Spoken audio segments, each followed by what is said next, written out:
Yeah, when you get off the bike and you're trying to talk to the camera and you got people all around you just walking, they're judging you. I wasn't looking at the camera for half of it because I wasn't talking to them. I was talking in general in a room full of other people. And it's such a hard thing to overcome, even in an environment where people expect you to be doing that, and they know that you are not a big vlogger.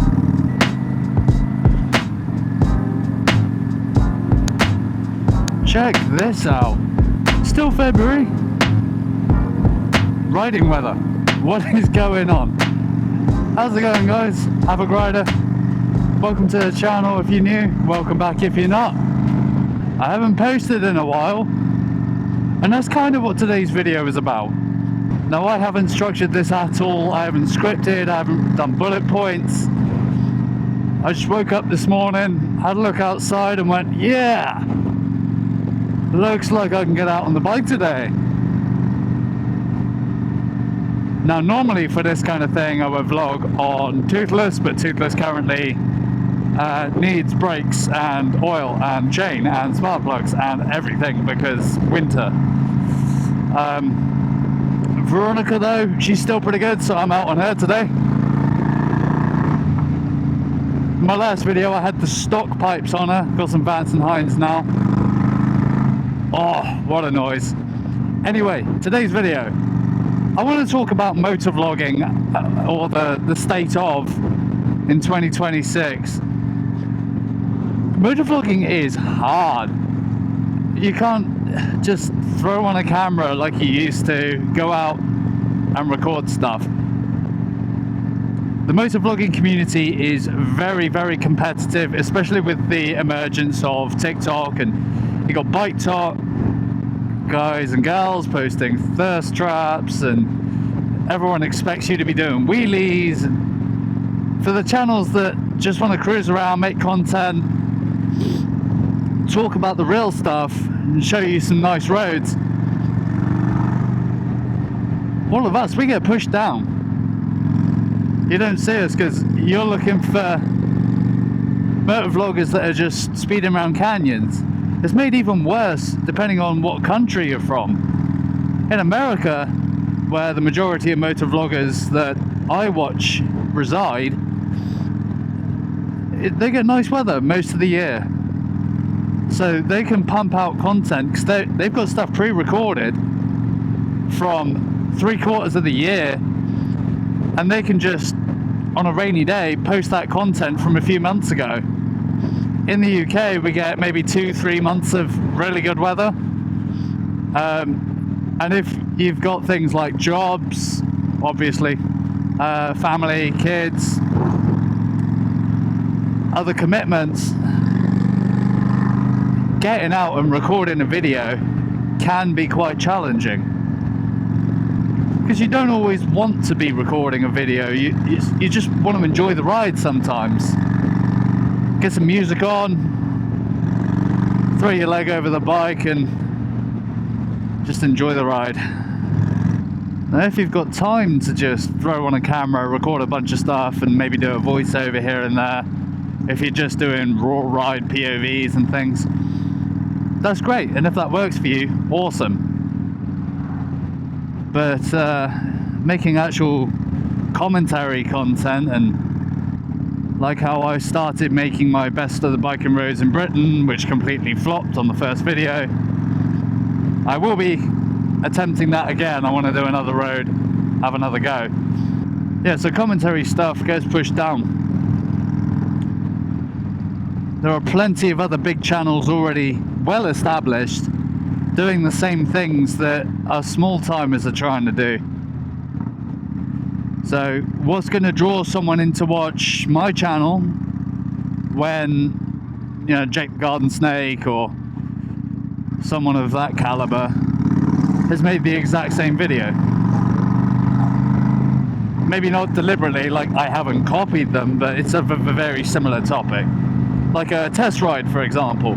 If I test ride a brand new bike, what's going to make you click on my video versus someone that's been given a press bike for a couple of weeks and they've been able to go out and do some real content on it, whereas I've just shown up to a demo day with a camera.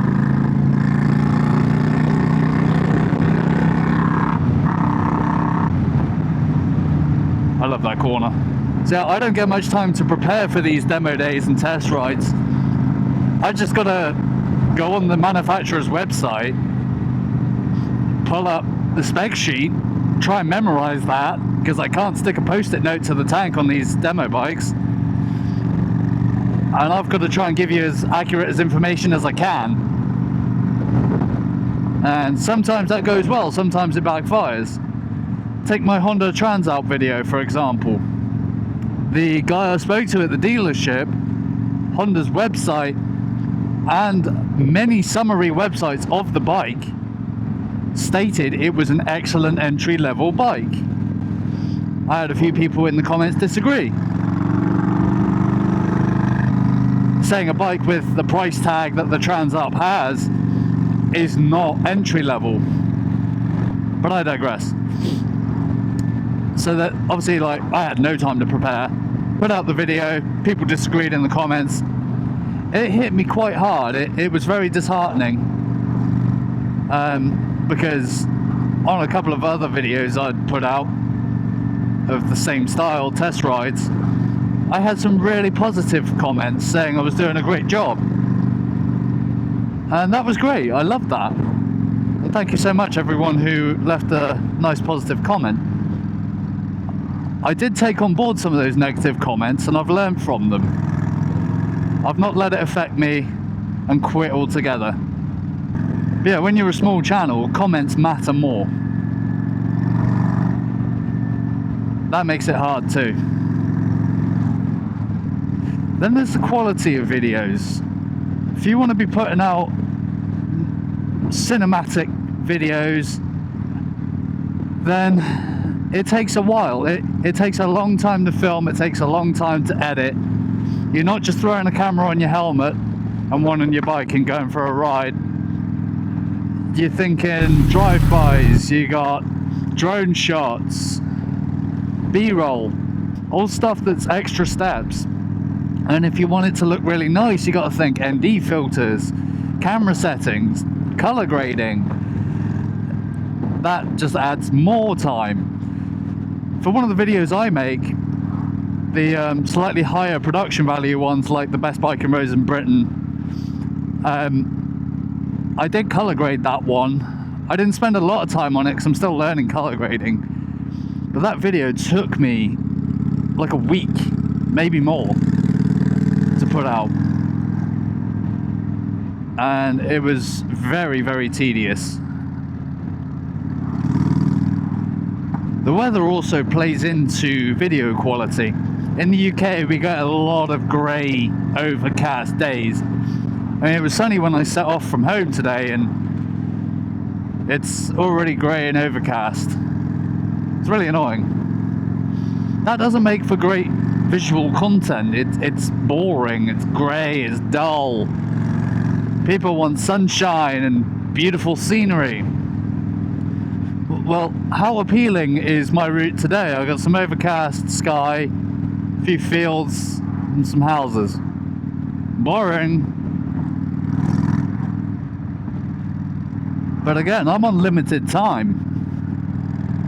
I gotta make as much of this video as I can today, and then I gotta go do the school run, pick up my daughter, and then I've got to go and help my granddad change the tyres on his car.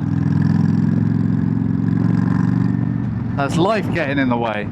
So realistically, I've got 2, maybe 3 hours. I can't go far. By the time I've ridden somewhere, filmed a bit, I've got maybe 1 clip plus a bit of talking going there and back. I haven't got time for B-roll.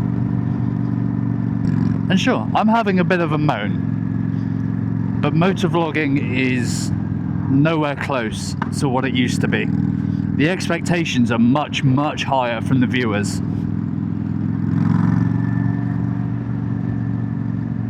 I grew up watching, well, I say grow up, I started watching motovloggers from about 15, 16 years old. You know, 6'4" Honda was my main motovlogger that I enjoyed.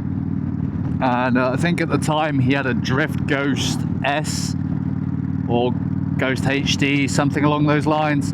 It's a side-mounted helmet cam. But yeah, multiple cameras weren't really a thing. I mean, mics were terrible. You had to deal with all the wires. It's all wireless now. You got DJI putting out some awesome wireless mics. But like I was saying with 6'4" Honda, I got inspired by him and Waterific, Snowcat, all those guys. And I went to my local, we have a shop called CEX in the UK. And they sell action cameras second hand. I went in there and they had a Drift Ghost S. I bought it, I ordered a mic online, mounted it on my my second-hand helmet. I had my 125cc. I was 17, full of hopes and dreams, you know, recording my footage in 720p, just saying random stuff. Don't do it, I'm a virgin! Meeting up with friends and just doing random crap. It wasn't good. My footage was absolutely awful. And then I downloaded these awful templates for intros and outros. And I just had no idea what I was doing. I thought those Blender intros looked so sick. God, they were cringe. Yeah, that's just how it was back then for me. And my channel went absolutely nowhere. No one saw it. And my friends get annoyed when I'm vlogging when I'm out with them, because I'm there trying to set up cameras and do things, and they just want to get on the bike and go. And now I'm fiddling with my microphone. I haven't put my gloves on yet, and they're still waiting for me. And yeah, a lot of people stopped riding with me because of my vlogging. So the only way my channel's really getting noticed is through those test ride videos. I haven't done any product reviews yet, but I imagine those will help. I intended to do a DJI mic mini review after using it for a bit and figuring it out, but by the time I was ready to do it, I had that whole thing where I lost my license. So I couldn't ride, I couldn't review the mic properly. And then I did the motorcycle live show and I didn't use the mic mini for that. I used the mic 2 because it was a big event. I needed more battery life. And it's taken a while to get back to a point where I've got time to go out and vlog. I might go and see if Tilly's is open. It's a little biker cafe. I don't get to go to her bike nights anymore because I'm on Tuesdays and I work Tuesdays.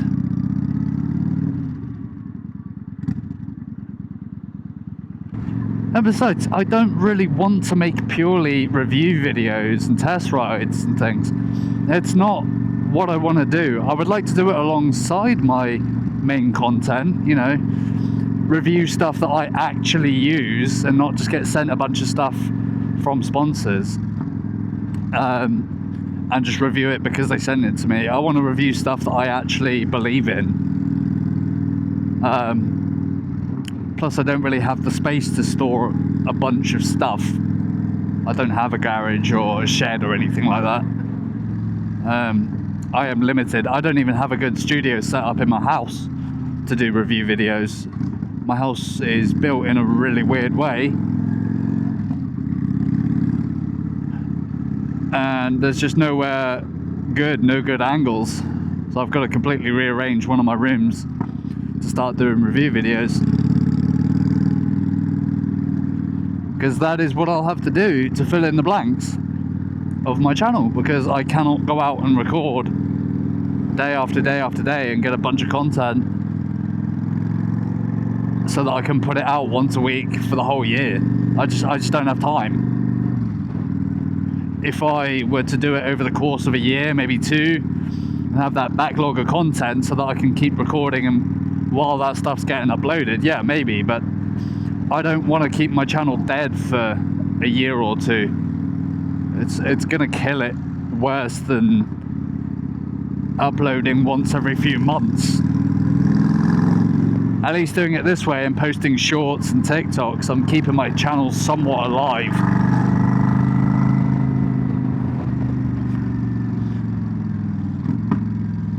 I would like to go full time with this.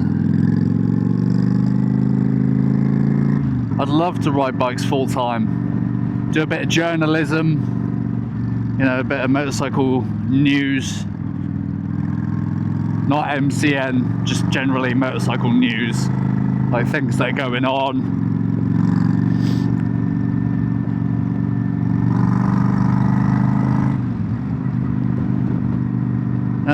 Do some touring, go to Europe, maybe fly over to America or rent a bike, go down Route 66. I'd love to do those things.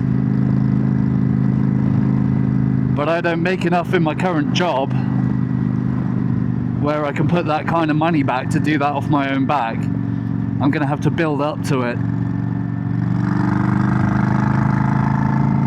This is Tilly's here. I smell bacon.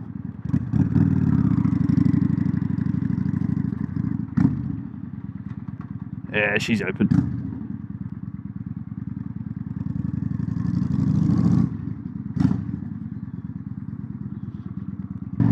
I had a nice cup of tea and a chat with Heidi down at Tilly's. If you're in the Taunton area, definitely pop in there and check it out. She's doing the Bikes and Brews passport thing. I didn't grab one. I'm going to grab one closer to the time when it all kicks off. It just gives you a list of all the bike-friendly cafes, and you go to each one, you get a stamp, you try and complete the whole book. There's over 200 locations. I don't think I'll be able to do them all, but yeah, it sounds like fun. There might also be a lack of things to do. There's nothing to vlog about. Sure, you can go on a little ride and just try and make something up like I'm doing now. But you do that a couple times and you run out of ideas. I suppose I just want to circle back to review videos a minute, because doing reviews on products is all well and good if you can get them when they come out. If you review a product 6-7 months after it's already been released, your review video is going to be way down the list. You're going to have all the big guys, all the big dogs at the top, because their videos are the most relevant to who's watching. So if I were to do a review on my Insta360 X4 now, after I've had it for a year, 2 years, no one's going to see it. Unless I do something absolutely insane and make the video incredible.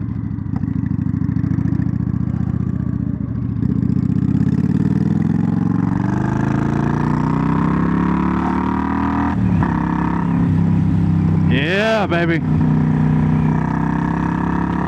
So my original idea for this video was actually big production. I was going to have transition clips that I'd filmed, like when I go on to talk about the weather.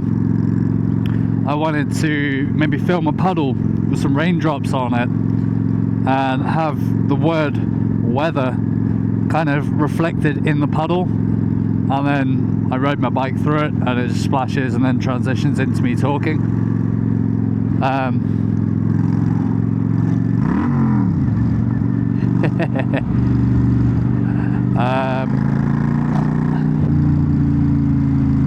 Yeah, so there's going to be transitions, and then I'd sit by my bike in different locations, talk to the camera, get some B-roll, and edit all that together and make it look really cool. And it'd all be scripted and it'd all flow really nicely.